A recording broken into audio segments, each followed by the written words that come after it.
Chalakudy government ITI international ITI ഉയർത്തുന്നതിന്റെ ഭാഗമായുള്ള പുതിയ കെട്ടിടത്തിന്റെ ആദ്യഘട്ട നിർമ്മാണോദ്ഘാടനം വെള്ളിയാഴ്ച നടക്കും. ചാലക്കുടി ഗവൺമെന്റ് ITIയെ അന്താരാഷ്ട്ര നിലവാരത്തിലേക്ക് എത്തിക്കുന്നതിന് സംസ്ഥാന സർക്കാർ കിഫ്ബിയുടെ ധനസഹായത്തോടെ വികസന പ്രവർത്തനങ്ങൾക്ക് തുടക്കം കുറിക്കുന്നു. കേരളത്തിലെ ഏറ്റവും പഴക്കമുള്ളതും പാരമ്പര്യമുള്ളതുമായ ITIകളിൽ ഒന്നായ ചാലക്കുടി ഗവൺമെന്റ് ITIയെ പുതിയ കാലത്തിന് യോജ്യമായ വിധത്തിൽ ഉയർത്തുന്നതിന്റെ ഭാഗമായി 29.18 കോടി രൂപയുടെ വികസന പദ്ധതികളാണ് ആവിഷ്കരിച്ചിട്ടുള്ളത്. ആദ്യഘട്ടമായി 11.25 കോടി രൂപയുടെ നിർമ്മാണ പ്രവർത്തനങ്ങൾക്ക് തുടക്കം കുറിക്കുന്നു.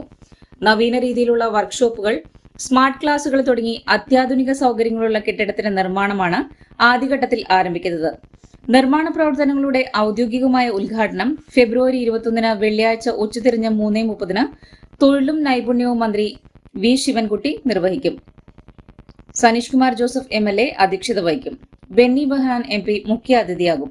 നഗരസഭാ ചെയർമാൻ ഷിബു വാലപ്പൻ, ജില്ലാ കളക്ടർ അർജുൻ പാണ്ഡ്യൻ എന്നിവരുടെ വിശിഷ്ട സാന്നിധ്യമുണ്ടായിരിക്കും.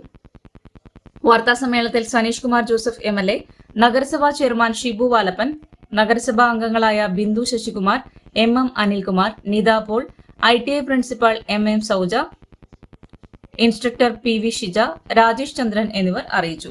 ഏറ്റവും ആദ്യം തുടങ്ങിയ ഗവൺമെന്റ് ITIകളിൽ ഒന്നാണ് ചാലക്കുടി ITI.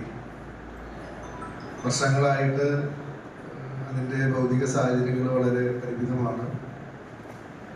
കഴിഞ്ഞ ഗവൺമെന്റിന്റെ കാലഘട്ടത്തിൽ കേരളത്തിലെ ITIകളൊക്കെ ഇന്റർനാഷണൽ നിലവാരത്തിലേക്ക് ഉയർത്തണം എന്നുള്ള ഒരു പദ്ധതി ആവിഷ്കരിച്ചു. പക്ഷെ നിർഭാഗ്യവശാൽ ചാലക്കുടി ഗവൺമെന്റ് ITIയുടെ നിർമ്മാണം തുടങ്ങാനായിട്ട് കഴിഞ്ഞില്ല. നിരവധിയായിട്ടുള്ള സാങ്കേതിക പ്രശ്നങ്ങൾ മൂലം ആ പദ്ധതി ഉപേക്ഷിക്കപ്പെടുന്ന ഘട്ടത്തിലായിരുന്നു. ഈ ഗവൺമെന്റ് വന്ന കാലഘട്ടത്തിൽ ഈ വിവരം ഗവൺമെന്റിന്റെ പ്രത്യേകിച്ച് കിഫ്ബിയാണ് ഈ പദ്ധതി നടപ്പാക്കുന്നുണ്ടായിരുന്നത്. കിഫ്ബിയിൽ ഈ പദ്ധതിയുമായി ബന്ധപ്പെട്ട കാര്യങ്ങൾ ബന്ധപ്പെടുകയും അതിൻ്റെ ഒരു അനിവാര്യത ബോധ്യപ്പെടുത്തുകയും ഒക്കെ ചെയ്തതിൻ്റെ അടിസ്ഥാനത്തിൽ